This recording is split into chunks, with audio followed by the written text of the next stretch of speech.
I thought at times played really well. Other times stalled a little bit. You can look at the negatives and fix them, or you can look at the real positives of this. It wasn't good that we out-athleted Navy, that we won that game. It's because we out-toughed them, we outlasted them, we out-efforted them. And when you can do that to a Navy team, that's a very positive thing for your football team on both sides of the ball. You know what I mean? Do we want to play cleaner? Heck yeah. Are we ever going to play the cleanest game in a perfect game? No. We got to play cleaner in some situations. You know what I mean? We got to be able to make some plays in some situations. Obviously, we can't turn the ball over and put the game away at the end. But the team in general, the offense in general, played tough, played physical, out-efforted them, and came out with a win. That's huge. So at this point, are you liking how the offensive progression from week to week headed towards? I'm a football coach, man. You ain't never happy. You know what I mean? That's why I'm hanging out with my wife and 2 boys. You ain't never happy, man. But there's certain things. There's individuals who are showing up. You know what I mean? We got to put it all together. We got to keep getting better every single week, and we better do it this week because we're playing the best team we played so far. So we got to continue to, as a unit, get better and can continue to come together. I think you're seeing some improvement from individuals as they go. You know what I mean? I thought we blocked them well the other night. I mean, I've said before about Coach Newberry. He don't call the defense anymore, but it's still his system. They are doing a lot of stuff on defense, and our offensive line picked it up. We didn't have many free hitters outside of 500 protection when we're going to have a free hitter, you know. They did a really good job of that. We ran the ball for almost 200 yards against those guys, you know what I mean? So there were a lot of positives to take from it. But, you know, we need to, as a unit, come together on a play-to-play basis to get better, and it needs to happen quick because you guys are really good this week. What do you do to kind of improve that consistency? It's practice. It's focusing on practice. It's focusing in the meetings. It's focusing on every single second of your life that you're in football, you know, and dialed in. Like I always say, I wish I was a good enough coach to tell these guys which play that we do in practice is going to show up in the game, and what statement we make in the meetings and the walkthroughs and situation pushing is going to show up in the game. So we better be dialed in and focused every single play, because at some point, one of those 1,000 plays that we walk through or run through or watch on film is going to show up Saturday night. We got to be ready for it. What's the identity of this offense now and then, I guess, ideally? Identity of this offense is to get the ball to our top players in space. You know what I mean? And that's what we do. And that's what we did with Blake Watson the other night. Find the hot hand and go. We got some guys that can make plays. Week 1, Sutton Smith had a really good game. Week 2, Joe Skates showed up. Week 3, Rock Taylor and Blake showed up. So again, that's situations where guys are improving on a weekly basis and guys are making plays on a weekly basis. Okay. Now again, we got to put it all together and have everybody playing at that level every single week to be able to get it right. But we're still trying to get the ball to the top guys in open space and feed the hot hand as we go.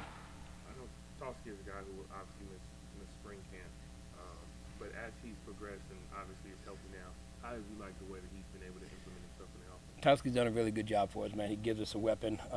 You know, we're going to do some stuff personnel-wise, sliding people around, sliding people places to get him in the game as well, and get him try and get him isolated on receivers in one-on-one situations to use his catch radius that he has. So he's done a really good job of not always the things that, you know, the average fan sees, but the things that you see on film of blocking people and getting open and running the right routes and making plays when the ball comes his way.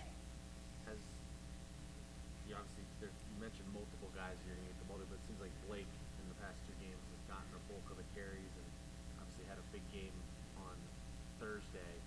What have you liked from how he's sort of progressed? Blake runs with an exceptional combination of speed and power, and he has really good balance when you talk running back play. He has really good balance. There's a couple hits the other night where he's spinning on one leg, and I mean, that's not he makes it look easy sometimes, but that's not normal. You know what I mean? So he's a guy who can get out of the backfield and catch the ball. I think he had 6 catches the other night. He only had 10 carries, but 16 touches for over 200 yards. That's a game. So to me, he's a guy who had that skill set. He's doing a good job right now of feeling the offensive line, learning the offensive line, and going from there. So he's a guy that obviously we are looking to get the ball to a lot of different ways. With the Rock, it seems like he did a big catch on Thursday. That's a big part of the offense. Just kind of how he's improved. I really like what Rock's doing, especially when Rock's playing with confidence.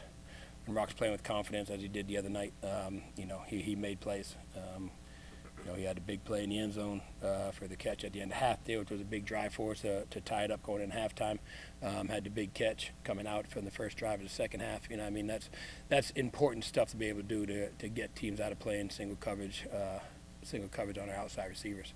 And if we can get Rock, Towski, Joe, we hit Joe in the Ark State game, we hit Towski a couple times.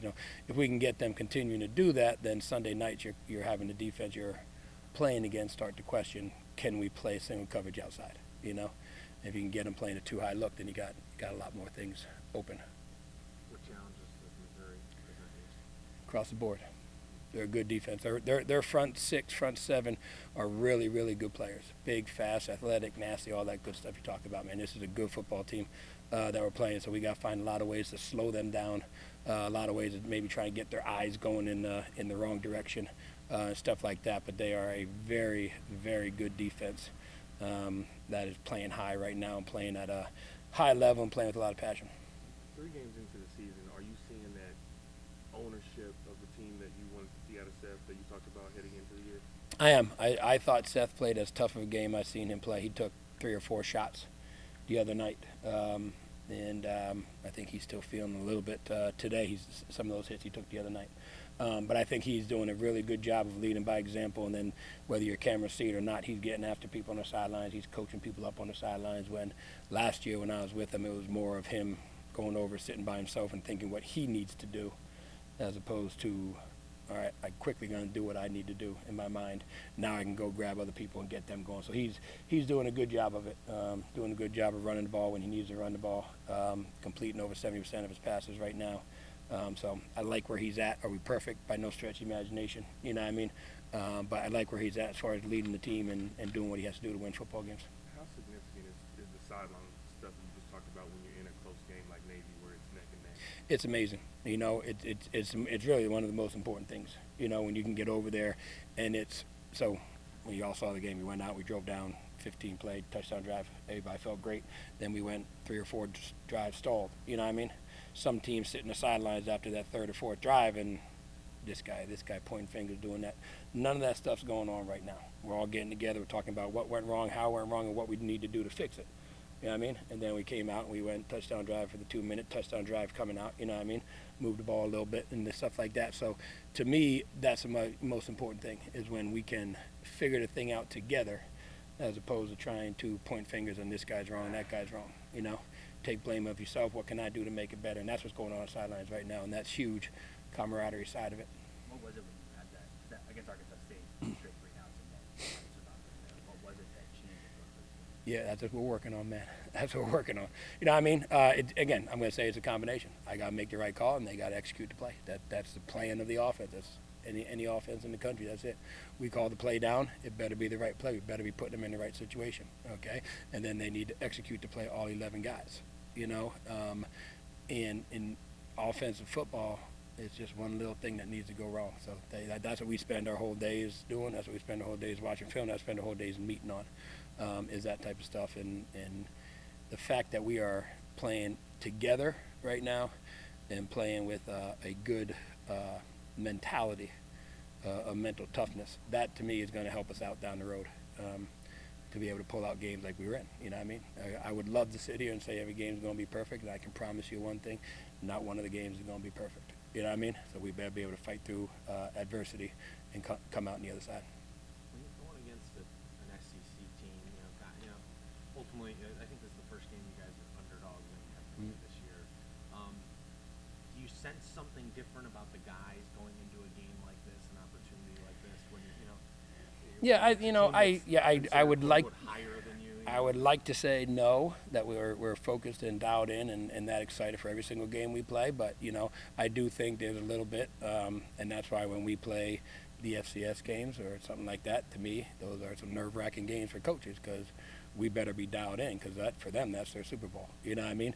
So are we treating these guys like every single opponent we play? Yes. Do we have to do everything we need to do, execute, face his opponent, all that type of stuff we talk about? Yes. But I would believe, is there a little sense of, you didn't recruit me? You know what I mean? Guy, they recruit the same area we recruit. You know what I mean? You didn't recruit me. Is there a little sense of now my chance to prove what I can do? Yeah, I think that's there, and I think that's excited. But just like any game you play, once that's going to be the build-up to it. And then once that ball gets kicked off, it's still 10 yards for a first down, and cross that goal line, you get 6 points for it. It's still the same game you play every single day of your life. Ryan mentioned that a lot of the players on this roster likely have never played in a dome. From an on-the-field perspective, what is the difference, if any, in the feel of playing in a dome versus a non-dome? More so than anything, it's the lighting where it comes from. There's one big old light when you play outside, and in the dome, even in this place, there's hundreds of lights floating around. So that's the important thing. We're going to get up there. We're going to be able to get a practice in there on Friday and be able to get comfortable with that and get used to that. And just like anytime you go play somewhere different, everyone says they have the same turf, but it's different turf. You know, I mean, that turf at Ark State was completely different than the turf that we play on at the Liberty Bowl. You know what I mean? So that's important that we're going to be able to get in there and practice, because it is a little different. Guys catching punts, guys catching deep balls, stuff like that. But it shouldn't make that much of a difference.